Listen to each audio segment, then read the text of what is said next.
Salam pemirsa CPD ini semua, kembali lagi bertemu dalam pembahasan buku Bugar Selamanya. Baik, buku ini bisa terjadi kepada kita masing-masing pada saat kita bisa belajar apa yang sudah diceritakan di dalam buku ini. Karena dalam buku ini bagaimana menceritakan atau menunjukkan kepada kita jalan menuju kesehatan yang menyeluruh melalui prinsip yang ada di Eden. Bagaimana kita bisa merubah akan pola hidup kita untuk menambah akan semangat kita di tahun-tahun kehidupan kita, dan juga akan memberikan kita kekuatan harian, merangkul kebugaran fisik, mental, dan spiritual kita. Dan juga buku ini memotivasi, menginspirasi, dan juga memberikan dorongan kepada kita untuk kita mencari Tuhan lebih dekat, dan juga menceritakan kisah kemenangan dan wawasan menarik tentang manusia dan penciptanya. Jadi buku ini sangat menarik untuk kita pelajari, untuk kita bisa mengerti bagaimana kita bisa menjaga akan kesehatan kita untuk melayani Tuhan dengan sempurna. Jadi bacaan kita kali ini judulnya adalah Faktor Gerakan Kecil. Ayat intinya terambil dalam Mazmur 139 ayat 3. Engkau memeriksa aku kalau aku berjalan dan berbaring. Segala jalanku kau maklumi. Saya masih bisa mendengar suara ibu saya yang berkata kepada saya ketika saya masih kecil. Duduk saja dengan tenang.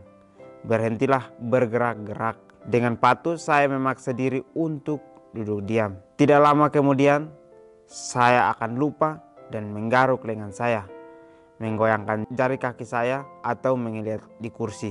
Dia sudah menegur saya ratusan kali. Baik, pelajaran kita menceritakan bagaimana teguran Tuhan untuk kehidupan kita. Tuhan selalu menegur kita untuk selalu dengan tenang menghadapi situasi yang ada. Tetapi apa yang kita lakukan di sini dikatakan bahwa kita seringkali memaksa. Kalau kita sedang berjalan berbaring, kita ingin untuk jalan kita sendiri, jalan kita ingin untuk sesuai dengan kehendak kita, sehingga kita berusaha untuk menjalankan sesuai dengan prinsip kehidupan kita sendiri tanpa melibatkan Tuhan. Seperti contohnya di sini bahwa ada seorang anak kecil yang ditegur ibunya untuk bisa duduk dengan tenang, tidak bergerak-gerak atau tidak melakukan aktivitas yang mengganggu. Tetapi apa yang dilakukan di sini, mungkin dia berhenti untuk bergerak, tetapi mungkin tidak lama kemudian dia akan bergerak lagi. Dia menggaruk lengan, menggoyangkan akan jari kakinya atau mengeliat kursi. Itu sudah menjadi kebiasaan kita manusia setiap hari. Seringkali kita mencari jalan kita sendiri, kita memaksa untuk melakukan apa yang sesuai dengan keinginan kita, untuk menjadi satu keinginan atau satu kemauan diri kita, sehingga kita merasa bahwa itu adalah satu kesenangan. Tetapi kita ingat di sini, cerita dari ini mengatakan bahwa ibunya sudah menegur ratusan kali. Kalau kita melihat kembali diri kita dengan Tuhan, Tuhan sudah menegur kita mungkin lebih dari ratusan kali. Karena semua keinginan kita yang kita lakukan, Tuhan masih ingatkan kita untuk hanya datang dekat kepada Dia. Dengan kita dekat kepada Dia, Dia akan membuat hidup kita akan menjadi tenang. Tetapi karena kita tidak mau untuk mengalami prosesnya, sehingga kita mencari cara bagaimana untuk kita bisa mendapatkan ketenangan, meskipun dalam kehidupan kita sendiri tidak bisa untuk kita dapatkan sekalipun, kalau kita tidak mengalami satu perubahan untuk hidup dekat dengan Tuhan. Ketika saya berusia 8 tahun, saya melihat Tuan Lamson yang sudah lanjut usia berjalan menyusuri jalan.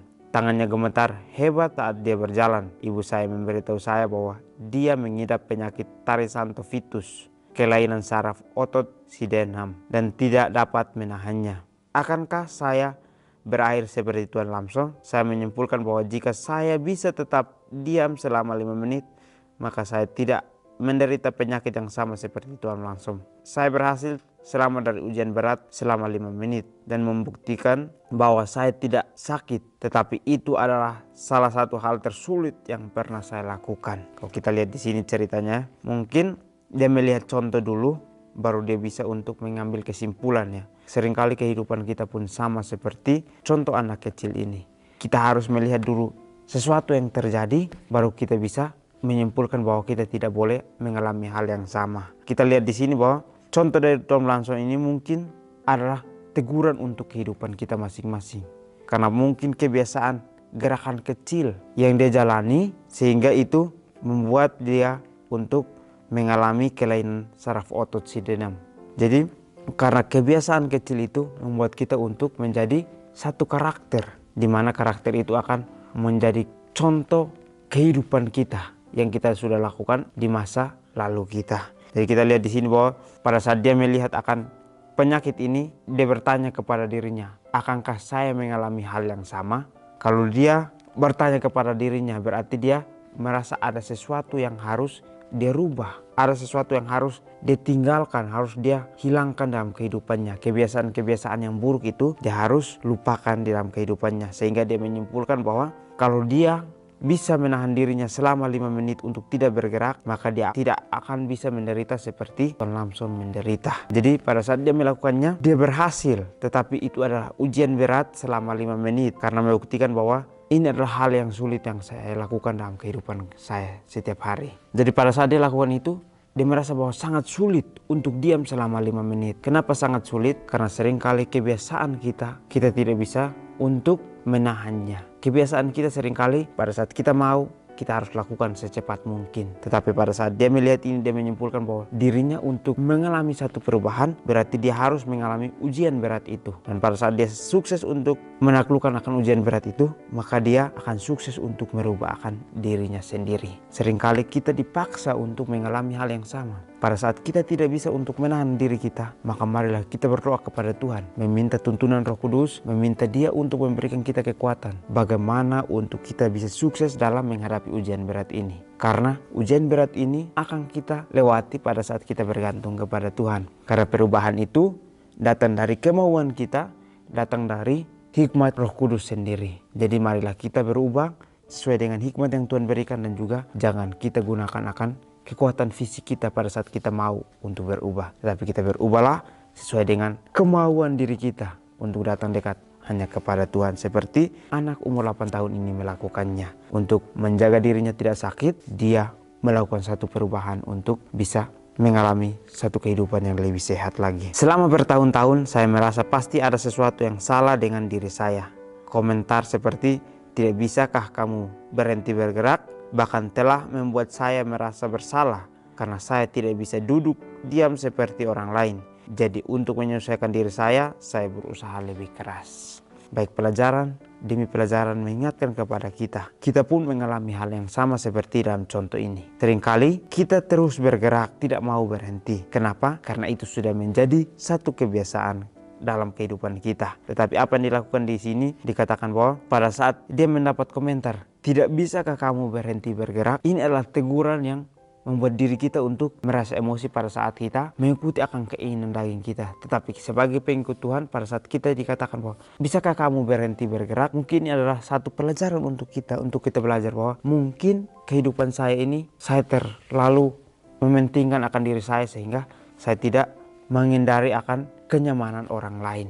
Tetapi di sini katakan bahwa kita harus bisa merasa bahwa itu adalah satu kesalahan yang kita buat. Karena pada saat orang menegur kita, berarti ada satu kesalahan yang kita buat. Untuk kita bisa tinggalkan itu, maka kita harus berusaha dengan keras untuk menyesuaikan diri kita dengan apa yang orang lain lihat itu. Jadi seorang pengikut Tuhan pada saat dia diberitahukan untuk meninggalkan sesuatu, berarti dia harus bisa untuk menyesuaikan dirinya lalu tinggalkan semuanya. Itulah perubahan sesungguhnya dalam kehidupan kita. Karena faktor gerakan kecil itu bisa terjadi karena satu keinginan yang kita buat sudah berulang-ulang. Sehingga itu menjadi satu karakter dalam kehidupan kita yang kita tidak bisa untuk tinggalkan pada saat kita terus menyayangi akan diri kita dan mengikuti akan kemauan kita sendiri. Tetapi tidak lagi. Akhirnya saya mendapat dukungan atas kebiasaan bergerak saya. Menurut hasil penelitian tahun 1998 di Klinik Mayo, melakukan gerakan kecil merupakan faktor penurunan berat badan. Selama 8 hari, 16 relawan mengonsumsi 1000 kalori ekstra. Berat badan mereka bertambah, yang tertinggi mencapai 16 pon, tetapi yang lain bertambah sedikitnya 2 pon. Dr. Michael Jensen yang melakukan percobaan tersebut mengatakan perbedaannya adalah faktor gerakan kecil. Mereka yang merupakan orang yang melakukan pergerakan kecil secara alami, berat badannya bertambah lebih sedikit. Sungguh sebuah penegakan bagi saya. Menjadi gelisah, mengeliat dan bergerak tidak hanya mendapat persetujuan dari Klinik Mayo, tetapi sekarang saya mengetahui bahwa ini adalah alat penurun badan bawaan yang luar biasa. Kita lihat di sini ada 2 contoh yang kita dapatkan ya. Pada saat kita masa kecil, kita ditegur untuk tidak bergerak. Itu apa? Untuk satu karakter yang kita dibentuk. Tapi di sini kita katakan bahwa jangan kita gunakan itu sebagai contoh yang salah di dalam kehidupan kita. Kita ditegur untuk bisa merubah itu supaya kita bisa menjadi orang yang memiliki karakter seperti Yesus Kristus. Tapi di sini dikatakan bahwa ada peneliti di klinik Mayo mengatakan bahwa gerakan kecil dapat menurunkan berat badan itu. Seringkali orang sudah melihat bahwa di dalam dua sisi ini ada satu yang harus dipilih. Dikatakan di dalam dirinya masing-masing. Tetapi kita di sini dikatakan bahwa dua sisi ini sangat penting. Ada yang menguntungkan dan juga ada yang tidak menguntungkan.